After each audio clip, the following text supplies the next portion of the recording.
هنر ظریف رهایی از دغدغه‌ها، روشی نو برای خوب زندگی کردن، نویسنده مارک منز، ترجمه میلاد بشیری، گوینده محمد رضا امیری.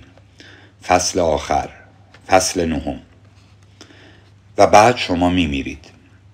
خودت به دنبال حقیقت بگرد و من آنجا منتظرت هستم. این آخرین چیزی بود که جاش به من گفت. این را به صورت طعنه‌آمیزی گفت و سعی کرد حرفش عمیق به نظر برسد و همزمان کسانی را که سعی می‌کردند عمیق به نظر برسد مسخره کند. او مست و نشه بود. دوست خوبی بود. متحول کننده ترین لحظه زندگی من وقتی بود که 19 سال داشتم. دوستم جاش من را به جشن کنار دریاچه کمی بالاتر از دالاس در تگزاس برده بود. چند آپارتمان روی تپه‌ای ساخته بودند. پایین تپه استخر بود و پایین استخر صخره‌ای مشرف به دریاچه. صخره کوچکی بود، شاید حدود 9 متر ارتفاع داشت. قطعا به اندازه بلند بود که دچار تردید بشوید و نپرید. اما با ترکیب الکل و فشار اطرافیان آن تردید میتوانست با آسانی از میان برود. کمی بعد از رسیدن به جاش و من با هم کنار استخری نشسته بودیم و همچون هر جوان شاکی دیگر آبجو می نوشیدیم و با هم صحبت می کردیم. ما درباره مشروب و گروه‌های موسیقی و دخترها و تمام کارهای جالبی صحبت کردیم که جاش آن تابستان پس از ترک مدرسه موسیقی انجام داده بود. درباره نواختن با هم در یک گروه موسیقی و نقل مکان به نیویورک سیتی، آرزوی محال در آن زمان صحبت کردیم. ما فقط بچه بودیم. من کمی بعد در حالی که به صخره بالای دریاچه اشاره می‌کردم پرسیدم میشه از اونجا پرید پایین؟ جاش گفت آره، بچه‌های اینجا همیشه این کار رو میکنن. تو همین کار رو میکنی؟ شانه‌هایش را بالا انداخت. شاید، ببینم چی میشه. هوا که تاریک‌تر شد، من و جاش از هم جدا شدیم. من را دختر آسیایی خوشگلی سرگرم کرده بود که از بازی‌های ویدیویی خوشش می‌آمد و این برای من که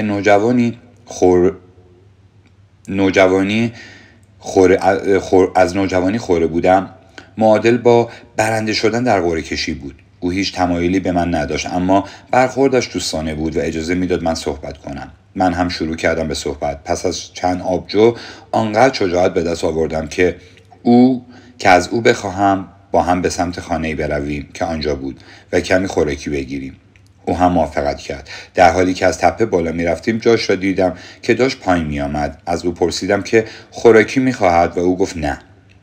از او پرسیدم که بعداً او را از کجا می توانم پیدا کنم. لبخندی زد و گفت خودت به دنبال حقیقت بگرد. من آنجا منتظرت هستم. من هم سرم را تکان دادم و قیافه جدی گرفتم. جواب دادم باشه، اونجا میبینمت. انگار همه میدانستن که حقیقت دقیقاً کجاست و چطور میشد به آنجا رسید. جاش خندید و از تپه به سمت صخره پایین رفت. من هم خندیدم و از تپه به سمت خانه بالا رفتم. یادم نمیآید که چه مدت داخل خانه بودم. فقط یادم میآید که وقتی من و آن دختر دوباره بیرون آمدیم اثری از هیچ کس نبود و سر و صدای آژیر می آمد. استخر خالی بود. مردم داشتن از تپه به سمت خط ساحلی زیر صخره می دویدن. عده‌ای هم همان موقع کنار آب بودند. می توانستم چند نفر را تشخیص دهم که در حال شنا بودند. هوا تاریک بود و به سختی می شد دید. موسیقی همچنان پخش می شد اما کسی به آن گوش نمی داد. من که هنوز نفهمیده بودم چه خبر شده، در حالی که ساندویچم را گاز می زدم با عجله به سمت خط ساحلی دویدم. کنجکاو از اینکه همه دارن به چه چیزی نگاه میکنن. در نیمه راه دختر آسیایی خوشگل به من گفت فکر کنم اتفاق وحشتناکی افتاده است. وقتی به پایین تپه رسیدیم از یک نفر پرسیدم که جاش کجاست. هیچ کس به من نگاه نکرد یا پاسخی نداد. همه به آب خیره شده بودند. دوباره پرسیدم. دختری بی اختیار شروع به گریه کرد. آن موقع بود که قضیه را فهمیدم. 3 ساعت طول کشید تا غواصا توانستند جسد جاش را در ته دریاچه پیدا کنند. کالبد کافی بعدا نشان داد که به خاطر بی‌آبی بدن ناشی از الکل و همچنین پرش از صخره و شدت برخورد با آب پاهایش دچار گرفتگی شده بود. وقتی داخل آب افتاده بود هوا تاریک بود و آب هم لایه‌ای روی تاریکی شب، سیاه روی سیاه. هیچ کس نمیتوانست ببیند فریادهای کمکش را از کجا می آید. فقط شالاب شلوپ آب، فقط صداها. والدینش بعداً به من گفتند که او شناگر بدی بود. من این را نمیدانستم. 12 ساعت طول کشید تا به خودم اجازه گریه کردن بدهم. صبح روز بعد بود و داشتم با ماشینم به سمت خانه‌ام در آستین باز میگشتم. به پدرم زنگ زدم و به او گفتم که هنوز نزدیک دالاس هستم و اینکه به سر کار نمیرسم. پرسید چرا؟ چی شده؟ همه چی رو به راهه؟ و آن موقع بود که بغضم ترکید. سیل اشک، شیوند، فریاد و آب بینی. ماشین را کنار خیابان متوقف کردم و تلفن را در دستم فشار دادم و گریه کردم، همانطور که بچه‌ای پیش پدرش گریه می‌کند. آن تابستان دچار افسردگی شدیدی شدم. فکر می‌کردم قبلا افسردگی را تجربه کردم، اما این سطح کاملا جدیدی از پوچی بود. قصه‌ای چنان عمیق که درد آن را به طور فیزیکی حس می‌کردم. کسانی می آمدند و سعی می کردند که به من روحیه بدهند و من همانطور می نشستم و می شنیدم که حرفهای خوبی می زدند و کارهای خوبی می کردند. تشکر می کردم و به آنها می گفتم که لطف کردند که به من سر زدند. لبخندی مصنوعی می زدم و به دروغ می گفتم که دارم بهتر می شوم، در حالی که در درون هیچ چیزی حس نمی کردم. تا چند ماه بعد خواب جاش را می دیدم، خوابهایی که در آن من و جاش درباره زندگی و مرگ و همچنین چیزهای تصادفی بی‌معنا مفصل گفتگو می کردیم. من پسر خماری بودم، از قشر متوسط و بسیار معمولی، تنبل، بی‌مسئولیت، دارای اضطراب اجتماعی و دچار تردید نفس. جاش جنبه‌های مثبت بسیاری داشت و کسی بود که می‌خواستم روزی مثل او باشم. مسن‌تر بود، اعتماد به نفس و تجربه بیشتری داشت و نسبت به دنیای اطرافش پذیراتر بود و ذهن بازتری داشت. در یکی از آخرین رویاهایم با جاش در یک جکوزی با او نشسته بودم و من چیزی گفتم در این مایه‌ها که خیلی متاسفم که تو مردی. خندید. نمیدانم دقیقاً چه کلماتی به کار برد، اما چیزی در این مایه‌ها گفت که چرا اینقدر برات مهمه که من مردم وقتی تو هنوز از این میترسی که زندگی کنی. من با گریه از خواب بیدار شدم. آن تابستان در حالی که روی مبل خانه مادرم نشسته بودم و به دوردست‌ها خیره شده بودم و به خلأ بی پایان و درک ناشدنی می نگریستم که زمانی رفاقت‌های جاش آن را پر کرده بود، به این حقیقت تکان دهنده پی بردم که اگر واقعاً هیچ دلیلی برای انجام هیچ کاری وجود ندارد، در این صورت هیچ دلیلی برای انجام ندادن هیچ کاری هم وجود ندارد. پس در مواجهه با اجتناب‌پذیری مرگ نباید تسلیم ترس یا خجالت یا شرم شویم، چون آنها هم یک مشت هیچ هستند. همچنین به این نتیجه رسیدم که تا آن موقع با صرف قسمت اعظم زندگی کوتاه هم برای اجتناب از مرگ و آنچه دردناک و ناخوشایند بود اساساً از زنده بودن به طور کامل اجتناب کرده بودم. در آن تابستان ماریجوانا و سیگار و بازی‌های ویدیویی را کنار گذاشتم. خیال بافی‌های مسخره ستاره راک شدن را هم فراموش کردم و از مدرسه موسیقی بیرون آمدم. برای دوره‌های دانشگاهی ثبت نام کردم. شروع کردم به رفتن به باشگاه ورزشی و چند کیلو وزن کم کردم. دوستان جدیدی دست و پا کردم. اولین دوست دخترم را پیدا کردم. برای اولین بار در زندگیم واقعا برای کلاس‌هایم وقت گذاشتم و مطالعه کردم که این کار حقیقت شگفت‌انگیزی برایم به ارمغان آورد. اگر واقعا در گذشته هم اهمیت میدادم میتوانستم نمره‌های خوبی بگیرم. تابستان بعد چالشی برای خودم تعیین کردم که ظرف 50 روز 50 کتاب غیر داستانی بخوانم و خواندم. سال بعد به دانشگاه عالی در آن سمت کشور انتقالی گرفتم و در آنجا برای اولین بار درخشیدم، هم به لحاظ علمی و هم به لحاظ اجتماعی. مرگ جاش نقطه عطف زندگیم شد. قبل از آن واقعی طرف دل سرد بودم، بدون اهداف بزرگ. همچنین تصوری که فکر می‌کردم دیگران از من دارن دائم نگران و محدودم می‌کرد. پس از آن واقعی تلخ تبدیل به انسان جدیدی شدم. مسئولیت پذیر، کنجکاو و سخت‌کوش. هنوز هم همچون همه انسان‌ها تردید نفس و کوله‌بار عقایدم را داشتم، اما این بار دغدغه چیز مهمتر از تردید نفس و کوله‌بار عقایدم را داشتم و این تأثیر بسزایی در من داشت. به طرز عجیبی مرگ شخصی دیگر بالاخره به من اجازه داد زندگی کنم. لحظه‌ای که شاید تلخ‌ترین لحظه در تمام زندگیم بوده باشد. تحول انگیزترین لحظه هم بود. مرگ همه ما را می‌ترساند. از آنجا که ما را می‌ترساند، از فکر کردن به آن، صحبت کردن راجع به آن و گاهی اوقات حتی تصدیق وجود آن اجتناب می‌کنیم، حتی وقتی برای یکی از نزدیکانمان رخ می‌دهد. با این حال به شکل عجیب و وارونه مرگ آن نوری است که به زندگی سایه معنا می‌بخشد. بدون مرگ عاقبت‌ها بی‌معناست. تمام تصمیم‌ها تصادفی خواهند بود و تمام معیارها و ارزش‌ها ناگهان صفر می‌شوند. چیزی فراتر از خودمان.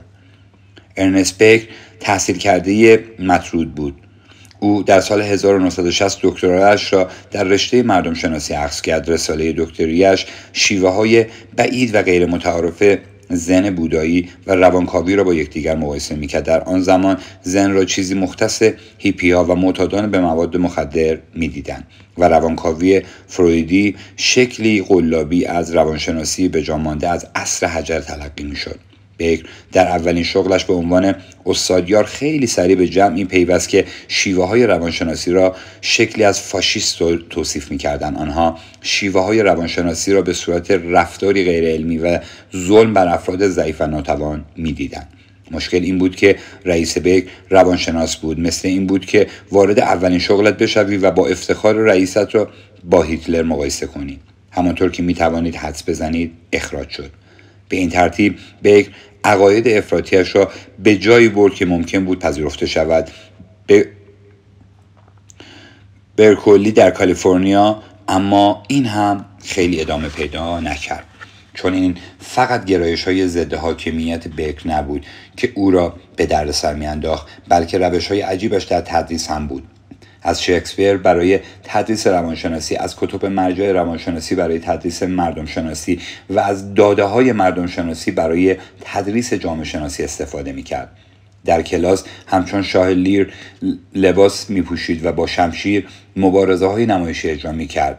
دست به سخنرانی‌های سیاسی می‌زد که هیچ ارتباطی با برنامه درسی نداشت. دانشجویانش عاشقش بودند. سایر استادان از او بیزار. کمتر از 1 سال بعد دوباره اخراج شد. بیکر بعدها از دانشگاه دولتی سان فرانسیسکو سر درآورد. در آنجا در واقع توانست شغلش را بیش از 1 سال حفظ کند، اما وقتی تظاهرات دانشجویی بر سر جنگ ویتنام برپا شد، دانشگاه گارد ملی را خبردار کرد و کار به خشونت کشید. وقتی بیکر طرف دانشجویان را گرفت و علنا اعمال رئیس دانشگاه را محکوم کرد، بار دیگر اخراج شد. بیکر ظرف 6 سال 4 بار شغلش را تغییر داد. قبل از اینکه برای بار 5 اخراج شود، سرطان روده گرفت. پیشبینی دکترها بسیار ناامید کننده بود. چند سال بستری بود و امید کمی برای زنده ماندن داشت. همین شد که تصمیم گرفت کتابی بنویسد. این کتاب درباره مرگ بود. بیکر در سال 1974 از دنیا رفت. کتاب او به نام انکار مرگ برنده جایزه پولیتزر شد و یکی از تأثیرگذارترین آثار روشنفکرانه قرن 20 تبدیل شد. حوزه‌های روانشناسی و مردم شناسی را متحول ساخت و ادعاهای فلسفی عمیقی را مطرح کرد که امروز هم هنوز اثرگذار است. انکار مرگ اساساً 2 موضوع را بیان می‌کند. 1. انسان‌ها منحصر به فرد هستند، چون ما تنها حیواناتی هستیم که می‌توانیم مفهوم سازی کنیم و راجع به خودمان به صورت انتزاعی فکر کنیم. سگ‌ها نشینند به آینده حرفه‌ایشان فکر کنند. گربه‌ها به اشتباهات گذشتهشان فکر نمی‌کنند یا با خودشان فکر نمی‌کنند. اگر تصمیم‌های دیگری می‌گرفتند چه اتفاقی می‌افتاد؟ میمون‌ها راجع به آینده احتمالی بحث نمی‌کنند، همانطور که ماهی‌ها نمی‌نشینند با خودشان فکر کنند. اگر بالهایشان کمی درازتر باشد، ماهی‌های دیگر علاقه بیشتری به آنها نشان می‌دهند. ما از این توانایی برخوردار هستیم که خودمان را در وضعیت‌های فرضی تصور کنیم، هم به گذشته و هم به آینده بیاندیشیم. واقعیت‌ها یا وضعیت‌های دیگری را تصور کنیم که با واقعیت یا وضعیت فعلی فرق کنند. بیکر معتقد است که به خاطر این توانایی ذهنی منحصر به فرد است که هر یک از ما در لحظه خاص از ناگزیر بودن مرگ خودمان آگاه می‌شویم. از آنجا که قادر هستیم نسخه‌های گوناگونی از واقعیت را تجسم کنیم، تنها حیواناتی هستیم که قادریم واقعیتی را تصور کنیم که خودمان در آن وجود نداریم. این آگاهی موجب چیزی می شود که بیکر وحشت مرگ می نامد. اضطرابی وجودی که تمام افکار و اعمال ما را تحت تاثیر قرار می دهد. 2. موضوع دوم بیکر با این فرضیه آغاز می شود که ما اساساً 2 نفس داریم. نفس اول نفس فیزیکی است، نفسی که میخورد، میخوابد، خور و پف میکند و غیره و غیره. نفس دوم نفس مفهومیمان است، هویتمان است و تصویرمان از خود. بکر این بحث را مطرح می کند. ما همگی تا حدی آگاه هستیم که نفس فیزیکیمان نهایتاً می میرد و این مرگ اجتناب ناپذیر است و این اجتناب ناپذیری در ناخودآگاهمان ما را وحشت زده می کند. از این رو برای غلبه بر ترسمان از مرگ اجتناب ناپذیر نفس فیزیکیمان سعی می کنیم نفسی مفهومی بسازیم که تا ابد زنده می ماند. به این خاطر است که مردم سعی می کنند نامهایشان را روی ساختمان ها، مجسمه ها و عطف کتاب ها حک کنند. به این خاطر است که این همه وقت صرف که کمک به دیگران خصوصا کودکان می کنیم، به این امید که تأثیر نفس مفهومیمان بسیار بیشتر از نفس فیزیکیمان تداوم یابد. به این امید که تا مدتها پس از اینکه نفس فیزیکیمان از میان می رود فراموش نشویم و مورد احترام واقع شویم و ستایشمان کنند. بکر چنین تلاش‌هایی را پروژه‌های جاودانگی نامیده، از پروژه‌هایی که به نفس مفهومی ما اجازه می‌دهد مدت‌ها پس از لحظه مرگ فیزیکی به حیات ادامه دهد. او میگوید که تمام تمدن بشری اصولاً حاصل پروژه‌های جاودانگی از شهرها و دولت‌ها و ساختارها و حکومت‌های موجود امروز همگی پروژه‌های جاودانگی مردم و زنانی بودند که پیش از ما آمدند. بقایای نفس‌های مفهومی هستند که از مرگ سرباز زده‌اند. نام‌هایی همچون مسیح، محمد، ناپلئون و شکسپیر به همان اندازه قدرتمند هستند که در زمان حیات این افراد بودند. شاید هم بیشتر. کل هدف همین است. حال چه از طریق استاد شدن در رشته هنری، چه فتح سرزمینی جدید و چه کسب ثروت‌های عظیم یا حتی صرفاً داشتن خانواده بزرگ و پرمحبت که چندین نسل تداوم خواهد یافت. تمام مفهوم زندگی ما را این میل ذاتی برای جاودانگی شکل می‌دهد. مذهب، سیاست، ورزش، هنر و نوآوری‌های فناورانه همگی نتیجه پروژه‌های جاودانگی مردم هستند. بکر معتقد است که جنگ‌ها و انقلاب‌ها و کشتارهای جمعی وقتی رخ می‌دهند که پروژه‌های جاودانگی یک گروه از مردم با پروژه‌های جاودانگی گروه دیگری تعارض پیدا می‌کند. قرنها سرکوب و ریخته شدن خون میلیون‌ها نفر با این نام توجیه شده است: دفاع از پروژه جاودانگی یک گروه علیه پروژه جاودانگی گروهی دیگر. اما وقتی پروژه‌های جاودانگی شکست می‌خورند، وقتی معنا از میان می‌رود، وقتی چشم‌انداز بقایای نفس مفهومیمان بیش از نفس فیزیکیمان ممکن یا محتمل به نظر نمی‌رسد، وحشت مرگ و اضطراب وحشتناک و افسرده کننده و دوباره به درون ذهنمان راه می‌یابد. ممکن است ضربه روحی باعث این وضعیت شود، همانطور که شرم و تمسخر اجتماعی هم ممکن است باعث شود. همچنین همانطور که بکر اشاره می‌کند، بیماری روحی. اگر هنوز متوجه نشدید، باید بگویم که پروژه‌های جاودانگی همان ارزش‌هایمان هستند، ابزارهای سنجش معنا و ارزش در زندگیمان هستند. وقتی ارزش‌هایمان شکست بخورند، ما هم به لحاظ روحی شکست می‌خوریم. آنچه بکر میگوید اصولا این است که ما همگی با ترس تحریک میشویم تا دغدغه‌های زیادی نسبت به چیزی داشته باشیم، چون داشتن دغدغه تنها چیزی است که ما را از تفکر به واقعیت و گزیر ناپذیری مرگ خودمان منحرف میکند. اگر واقعا هیچ دغدغه‌ای نداشته باشید، یعنی به حالتی شبیه معنوی از پذیرش موقتی بودن وجود خود دست یافتید. در آن حالت احتمال اینکه در دام اشکال مختلف حق به جانبی بیفتید بسیار کم است. بکر بعداً در بستر مرگ به حقیقتی تکان دهنده پی برد: پروژه‌های جاودانگی مردم در واقع خود مشکل هستند، نه راه حل. مردم به جای تلاش برای پیاده سازی نفس مفهومیشان در سراسر دنیا که اغلب از طریق نیروهای مرگبار شدنی است، باید نفس مفهومیشان را بیشتر زیر سوال ببرند و با حقیقت مرگ خودشان کنار بیایند. بکر این را پادزهر تلخ نامید و در حالی که به پایان خودش نزدیک میشد میکوشید با این قضیه کنار بیاید. مرگ چیز بدی است، اما ناگزیر است. از این رو نباید از این حقیقت اجتناب کنیم، بلکه باید تا جایی که میتوانیم با آن کنار بیاییم. چون وقتی با حقیقت مرگ خودمان که پر از وحشت و اضطراب بنیادی است و محرک تمام بلند پروازی های بیهوده زندگی است کنار بیاییم، می توانیم ارزش‌هایمان را آزادانه تر و رهاتر و با رواداری بیشتر انتخاب کنیم. نیمه آفتابی مرگ. یکی یکی روی سنگ‌ها قدم برمی‌دارم و به آرامی بالا می‌روم. عضله‌های پایم کش آمده و درد می‌کند، در آن حالت خلسه مانند که از تلاش جسمی آهسته و مکرر حاصل می‌شود. در حال رسیدن به قله هستم. دوستانم بسیار پایین‌تر از منند و از اقیانوس عکس می‌گیرند. بالاخره از روی تخت سنگی بالا می‌روم و چشم انداز در برابرم نمایان می‌شود. می‌توانم از اینجا تا افق بی انتها را ببینم. حس می‌کنم که انگار به لبه زمین خیره شدم. جایی که آب به آسمان می‌رسد. آبی روی آبی. باد زوزه کشان از روی پوستم می‌گذرد. بالای سرم را نگاه می‌کنم. درخشان از زیبا. من در دماغه امید نیک در آفریقای جنوبی هستم، جایی که زمانی تصور میشد گوشه جنوبی آفریقا و جنوبی ترین نقطه جهان است. آنجا جایی پر سر و صداست، جایی پر از طوفان‌ها و آب‌های خطرناک، جایی که قرن‌ها داد و ستد و تجارت و کوشش‌های انسانی را به خود دیده است و به شکل طعنه‌آمیزی جایی برای امیدهای از دست رفته است. ضرب المثلی پرتغالی میگوید که ترجمهش این است که او در حال دور زدن دماغه امید نیک است. کنایه ای است به این معنا که زندگی آن شخص در آخرین مرحله آن است و او قادر نیست به چیزی بیشتر دست پیدا کند. من روی سنگ‌ها به سمت آن منظره آبی قدم برمی‌دارم و اجازه می‌دهم که آن وسعت تمام میدان دیدم را در بر گیرد. دارم عرق می‌کنم، سرد از هیجان زده هستم و در عین حال مضطرب. آیا این آخرش است؟ باد به گوشهایم سیلی می‌زند. چیزی نمی‌شنوم، اما لبه را می‌بینم، جایی که سنگ‌ها با نیستی تلاقی می‌یابند.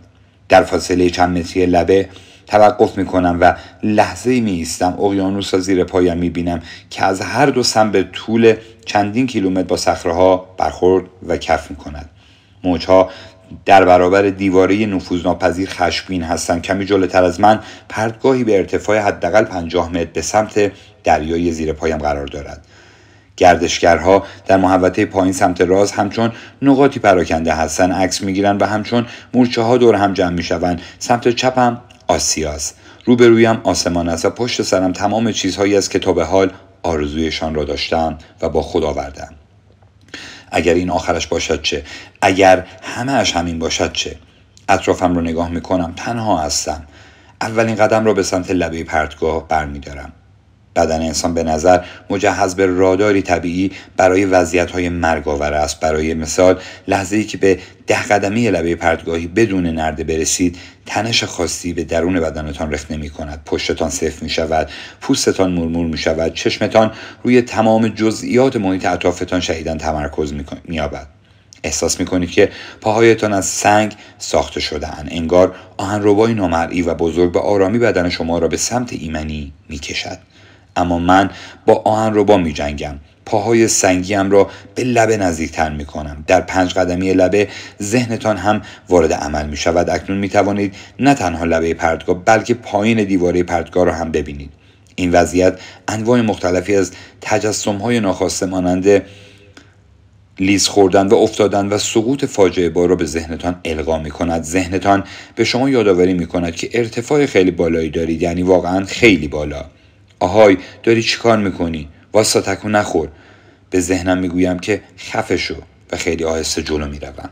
در 3 قدمی بدنتان وارد مرحله قرمز و هشدار تمام عیار میشود. اکنون فقط به اندازه پا گذاشتن اتفاقی روی بند کفشتان و سکندری خوردن با پایان زندگیتان فاصله دارید. حس میکنید که یک ورزش سنگین باد میتواند شما را به سمت ابدیت آبی آسمان راهی کند. پاهایتان میلرزد، همینطور دستها و صدایتان. مجبور میشوید به خودتان یادآوری کنید که قرار نیست به سمت مرگ بروید و سقوط کنید. فاصله 3 قدمی محدودیت مطلق بیشتر مردم است. آنقدر نزدیک است که بتوانید رو به جلو خم شوید و نیم نگاهی به پایان بیاندازید، اما هنوز آنقدر دور است که حس کنید واقعا خطری برایتان ندارد. ایستادن نزدیک به لبه یک صخره، حتی صخره به زیبایی دماغه امیدنیک، احساس سرگیجه‌ای مست کننده در شما به وجود می آورد و شما را به بالا آوردن وعده‌های غذایی اخیرتان تهدید می کند. آیا این آخرش است؟ آیا همش همین است؟ آیا تمام آن چیزی را که قرار است تا ابد بدانم اکنون دانستم؟ قدم ریز دیگری برمی‌دارم و بعد یکی دیگر. اکنون 2 قدم مانده است. پای جلوترم در حالی که وزن بدنم را روی آن میاندازم به لرزه میافتد. کشان کشان جلو میروم، برخلاف آهنربا، برخلاف ذهنم، برخلاف تمام غرایزم برای بقا. اکنون در 1 قدمی هستم. اکنون دیواره پایینی صخره را با چشم خودم میبینم. ناگهان تمایل شدیدی برای گریه کردن حس میکنم. بدنم به طور غریزی روی زانوهایم خم میشود و خودش را از چیزی تجسم شدنی و وصف ناشدنی محافظت میکند. باد همچون طوفانی از تگرگ به سمتم میآید. افکارم مثل مشت‌های هوک راست به سمتم میآیند. در 1 قدمی احساس میکنید که معلق هستید. اگر زیر پایتان را نگاه نکنید حس میکنید که بخشی از آسمان هستید. اکنون دیگر در واقع تا اندازه انتظار سقوط دارید. برای لحظه‌ای روی زانوهایم خم میشوم تا نفسم جا بیاید و افکارم را متمرکز کنم. خودم را وادار میکنم که به برخورد آب با صخره‌ها زیر پایم خیره شوم. بعد دوباره به سمت راست نگاه میکنم. به مورچه‌هایی نگاه میکنم که آن پایین اطراف تابلوهای نصب شده گشت میزنن، عکس میگیرن و به دنبال اتوبوس‌های گردشگری میدوند. امیدوارم که کسی به گونه متوجه من شود. این تمایل به جلب توجه کاملا غیر منطقی است. کل این ماجرا هم همینطور. البته غیر ممکن است کسی من را از این بالا تشخیص دهد. اگر غیر ممکن هم نبود آن مردم در دوردست هیچ کاری از دستشان بر نمی آمد. تنها چیزی که میشنوم صدای باد است. آیا این آخرش است؟ بدنم میلرزد و ترسم اکنون نشه‌آور و کور کننده شده است. در حالی از مراقبه ذهنم را متمرکز و افکارم را کنترل می‌کنم. هیچ چیزی به اندازه چند سانتی متر فاصله داشتن تا مرگ شما را از لحظه آگاه نمی‌کند. می‌ایستم و دوباره به دوردست خیره می‌شوم و خودم را در حال لبخند زدن می‌یابم. به خودم یادآوری می‌کنم که مردن اشکالی ندارد. این تمایل و حتی ارتباط پر انرژی با میرای خود ریشه های باستانی دارد. رواقیون یونان و روم باستان به مردم التماس می‌کردند مرگ را همیشه در ذهن داشته باشند تا قدر زندگی را بیشتر بدانند و در مواجهه با مشقت‌های آن فروتن بمانند. در اشکال مختلفی از آیین بودایی روش‌های مراقبه را اغلب به عنوان مقدمه‌ای برای آماده کردن خود برای مرگ در عین ادامه دادن به زندگی تعلیم می‌دهند. رهایی از نفستان در درون یک نیستی بی انتها و رسیدن به نیروانا. امتحانی برای امکان گذر به سرای دیگر دانسته می شود. حتی مارک توین، آن آدم با مزه که همراه با دنباله‌دار حالی آمد و رفت، گفت ترس از مرگ ریشه در ترس از زندگی دارد. کسی که واقعا زندگی کرده باشد آماده است که هر لحظه بمیرد. آنجا بالای صخره خم می‌شوم و کمی به عقب تکیه می‌دهم. دستهایم را روی زمین پشتم می‌گذارم و به آرامی خودم را روی باسنم می‌نشانم. بعد به آهستگی 1 پایم را از لبه صخره آویزان می‌کنم. سنگ کوچکی از دیواره صخره بیرون زده است. پایم را روی آن می‌گذارم. بعد پای دیگرم را از لبه آویزان می‌کنم و آن را هم روی همان سنگ کوچک قرار می‌دهم. لحظه‌ای آنجا می نشینم در حالی که روی کف دستهایم به عقب تکیه دادم و باد موهایم را به هم ریخته است. اضطرابم اکنون تحمل پذیر است، البته تا وقتی به افق خیره شوم. راست می نشینم و دوباره به پایین صخره نگاه می اندازم. ترس دوباره در ستون فقراتم رخنه می کند و برقی در اندامهایم می گذرد. ذهنم را به شدت روی موقعیت دقیق تک تک نقاط بدنم متمرکز می کنم. ترس گاهی اوقات بازدارنده است، اما هر بار که من را باز می دارد باعث می شود افکارم را خالی کنم. توجهم را بر انتهای صخره زیر پایم متمرکز کنم و خودم را وادار کنم که به سرنوشت شوم احتمالیم خیره شوم و بعد وجود آن را تصدیق کنم. به لبه دنیا در جنوبی ترین گوشه امیدنیک دروازه شرق نشسته بودم.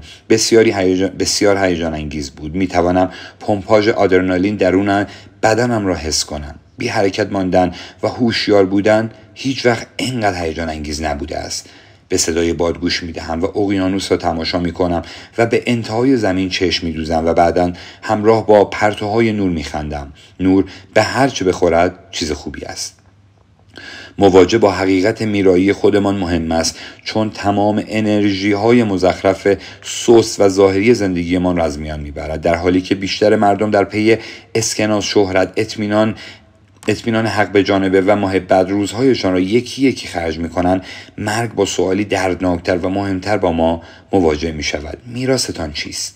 پس از مرگ شما دنیا چه فرقی کرده و از چه جنبه‌ای بهتر شده؟ شما چه نشانی به جا گذاشتید؟ چه نقشی ایفا کردید؟ میگویند به هم خوردن بالهای پروانه‌ای در آفریقا ممکن است موجب طوفانی در فلوریدا شود. خب شما چه طوفانی به دنبال خود به جا خواهید گذاشت؟ همانطور که بکر اشاره کرده است، این مسلما تنها سوال مهم در زندگیمان است. با وجود این ما از فکر کردن به مرگ اجتناب می‌کنیم. اول به این خاطر که سوال سختی است، دوم به این خاطر که سوال ترسناکی است، سوم به این خاطر که نمی‌دانیم داریم چه کار می‌کنیم. و وقتی از این سوال اجتناب می‌کنیم، در واقع به ارزش‌های بی اهمیت و نفرت انگیز اجازه دادیم که به مغزمان نفوذ کند و کنترل امیال و آرزوهایمان را بر عهده بگیرد. بدون اقرار به نگاه همیشه حاضر مرگ، چیزهای ظاهری و سطحی مهم به نظر خواهند رسید و چیزهای مهم ظاهری به نظر خواهند آمد. مرگ تنها چیزی است که به قطعیت میتوانم از آن مطمئن باشیم. به این ترتیب مرگ باید برای ما جهت نمایی باشد که تمام ارزش‌ها و تصمیم‌های دیگرمان را بر اساس آن هدایت کنیم. مرگ پاسخ درست به تمام سوالاتی است که باید بپرسیم، اما هیچ وقت این کار را نمی کنیم. تنها راه برای کنار آمدن با مرگ این است که خودتان را چیزی فراتر از خودتان ببینید. ارزش‌هایی را انتخاب کنید که در خدمت چیزی فراتر از خودتان باشند. ارزش‌هایی که ساده و نزدیک و مهارپذیر و پذیرای دنیای پرآشوب اطرافتان باشد. این ریشه اصلی تمام خوشحالی است. اگر به سخنان ارسطو یا روانشناس‌های هاروارد یا حضرت مسیح یا حتی بیتلز گوش دهید، همه آنها میگویند که خوشحالی از یک چیز میآید: اهمیت دادن به چیزی فراتر از خودتان. باور به این که شما عنصر مؤثری در نهادی بسیار بزرگتر هستید، این که زندگیتان صرفاً جریانی فرعی در خط تولیدی پیچیده است، این احساس آن چیزی است که مردم به خاطرش به کلیسا می روند، آن چیزی است که به خاطرش می جنگند، آن چیزی است که به خاطرش خانواده هایشان را بزرگ می کنند و برای بازنشستگیشان پسنداز می کنند و پل می سازند و گوشی های موبایل اختراع می کنند. این احساس گذرا که بخشی از چیزی بزرگتر و درک ناپذیرتر از خودشان هستند. اما حق به جانبی این احساس را از ما میگیرد. نیروی جاذبه حق به جانبی تمام توجهمان را به سمت درون و نفس خودمان میکشاند و باعث میشود احساس کنیم که انگار ما مرکز تمام مشکلات دنیا هستیم. ما آنهایی هستیم که از تمام بی‌عدالتی‌ها رنج میبریم. ما کسانی هستیم که بیش از همه استحقاق بهترین ها را داریم. حق به جانبی با وجود کشش قویش ما را منزوی میکند. کنجکاوی و هیجانمان برای دنیا چنان تغییری در ما به وجود آورده است که گرایش‌ها و عقاید خودمان را روی هر فردی که ملاقات می‌کنیم یا هر رویدادی که پشت سر می‌گذاریم منعکس می‌کنیم. این ممکن است جذاب باشد و جلب توجه کند، شاید تا مدت کوتاهی احساس خوبی داشته باشد و باعث شود نانتان در روغن فرو برود، اما روحتان را مسموم می‌کند. این سازوکار است که امروزه بلای جانمان شده است. به لحاظ مادی در رفاه بسیار هستیم، با وجود این به لحاظ روحی فقیریم. مردم تمام مسئولیت‌هایشان را رها می‌کنند و تقاضا می‌کنند که جامعه به احساس‌ها و حساسیت‌های آنها رسیدگی کند. مردم به قطعیت‌های سلیقه‌ایشان محکم می‌چسبند و سعی می‌کنند آنها را به دیگران، اغلب حتی یا با خشونت و به بهانه هدفی والا و من درآوردی تحمیل کنند. مردم سرخوش از احساس برتری دروغین، از ترس انجام کاری ارزشمند و شکست در آن به دام بی عملی و سکون می‌افتند. نازپروردگی ذهن مدرن منجر به جمعیتی شده است که احساس می‌کنند سزاوار چیزی هستند بدون اینکه آن را به دست بیاورند. جمعیتی که احساس می‌کنند چیزی حق آنهاست بدون اینکه چیزی را به خاطر آن فدا کرده باشند. مردم خودشان را متخصص، کارآفرین، مخترع، نوآور، مستقل و مربی می‌نامند بدون اینکه تجربه‌ای در دنیای واقعی داشته باشند. این کار را میکنن نه به این خاطر که واقعا فکر کنن که بهتر از دیگران هستن، بلکه این کار را میکنن به این خاطر که حس میکنن باید برتر باشن تا درون این دنیایی که فقط خارق العاده ها را نشان میدهد پذیرفته شوند. فرهنگ امروز ما توجه زیاد را با موفقیت بزرگ اشتباه میگیرد. فرض میکند که این دو یکسان هستند، اما اینطور نیست. شما عالی هستید همین حالا، چه خودتان بدانید چه ندانید، چه دیگران بدانند چه ندانند. نه به این خاطر که یک برنامه آیفون ساخته اید یا مدرسه ای را 1 سال زودتر تمام کرده اید یا یک قاب توپ خریده اید. این چیزها نشان دهنده عالی بودن نیست. شما عالی هستید چون در مواجهه با سردرگمی بیپایان و مرگ حتمی تصمیم میگیرید که دغدغه چه چیزی را داشته باشید یا نداشته باشید. همین گزینش ارزش‌هایمان در زندگی شما را زیبا کرده است، شما را موفق و محبوب کرده است، حتی اگر خودتان این را ندانید و حتی اگر در جوی کنار خیابان بخوابید و غذایی برای خوردن نداشته باشید. شما هم خواهید مرد، چون شما هم آنقدر خوش شانس بودید که زندگی کنید. شاید اکنون اینطور فکر نکنید، اما روزی بروید و روی پرتگاهی بنشینید، شاید شما هم آن موقع همینطور فکر کردید. بوکوفسکی در جایی نوشت که ما همه خواهیم مرد، همه ما. عجب سیرکی، همین به تنهایی باید کافی باشد تا همدیگر را دوست داشته باشیم، ولی اینطور نیست. ما در برابر مسائل بی اهمیت زندگی وحشت زده و ویران میشویم. ما در هیچ و پوچ زندگی غرق شده ایم. وقتی به آن شب کنار دریاچه فکر میکنم که امدادرسانها جسد دوستم جاش را از آب بیرون میکشیدند، به خاطر میآورم که به تاریکی شب تگزاس خیره شده بود و خودم را میدیدم که به آرامی درون آن ناپدید میشد.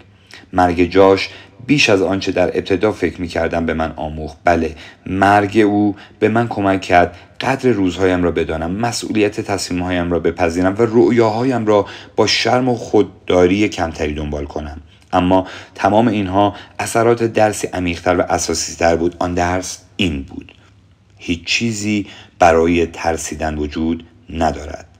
هرگز یادآوری مرگ به خودم طی سالها، چه از طریق مراقبه، چه مطالعه فلسفه و چه انجام دیوانگی‌های همچون ایستادن روی پرتگاهی در افریقای جنوبی و غیره و غیره، تنها چیزی است که به من کمک کرده است تا این حقیقت را در رأس افکارم نگه دارم: پذیرش مرگ خودم و درک آسیب پذیری خودم همه چیز را برایم آسان تر کرده است. سر در آوردن از اعتیادهایم، تشخیص حق به جانبی‌هایم و مواجهه با آنها، پذیرفتن مسئولیت مشکلات خودم، تحمل ترس‌ها و عدم قطعیت‌هایم، پذیرفتن شکست‌ها و جواب‌های منفی و غیره، همه با اندیشیدن به مرگ آسان تر شدند. هرچه بیشتر به درون تاریکی خیره می‌شوم، زندگی پرنورتر می شود، دنیا ساکت‌تر می شود و مقاومت ناخودآگاه هم نسبت به همه چیز کمتر می شود. آنجا روی دماغ چند دقیقه می نشینم و همه چیز را تماشا می کنم. وقتی بالاخره تصمیم می گیرم بلند شوم، دستهایم را پشتم می گذارم و به عقب می جهم. بعد به آهستگی بلند می شوم، اطرافم را بررسی می کنم تا مطمئن شوم هیچ سنگ ناجوری قصد به خطر انداختن زندگیم را نداشته باشد. پس از اطمینان از اینکه جایم امن است، شروع به برگشتن به سمت دنیای واقعی می کنم. 5 قدم، 10 قدم. بدنم با هر قدم کمی خودش را باز می یابد. پاهایم سبکتر می شود. می گذارم آهنربای زندگی من را به سمت خود بکشد. در حالی که روی سنگ ها قدم برمی دارم و به سمت جاده اصلی باز می گردم، سرم را بلند می کنم و مردی را می بینم که به من خیره شده است. می ایستم و به چشمهایش نگاه می کنم. او می گوید: من دیدمت که اونجا روی لبه نشسته بودی. لهجه‌اش استرالیایی است. کلمه اونجا را کمی سخت به زبان می آورد. به سمت قطب جنوب اشاره می کند. آره، منظره خیلی با شکوهی داره، اینطور نیست؟ من لبخند می زنم، اما او نه، قیافه جدی گرفته است. دستهایم را به شلوارم میمالم تا پاک شود، در حالی که بدنم هنوز از لحظات تسلیم شدنم در هیجان است. سکوتی ناخوشایند برقرار می شود. مرد استرالیایی لحظه ای سردرگم می ایستد و به من نگاه می کند. به این فکر می کند که چه بگوید. بعد از لحظه مکث کلماتش را با دقت کنار هم می گذارد. همه چی خوبه؟ مشکلی نداری؟ من هم لحظه مکث می کنم و بعد با همان لبخند می گویم: احساس می کنم زنده‌ام، خیلی زنده. تردیدهایش از میان می رود و لبخندی جایش را می گیرد.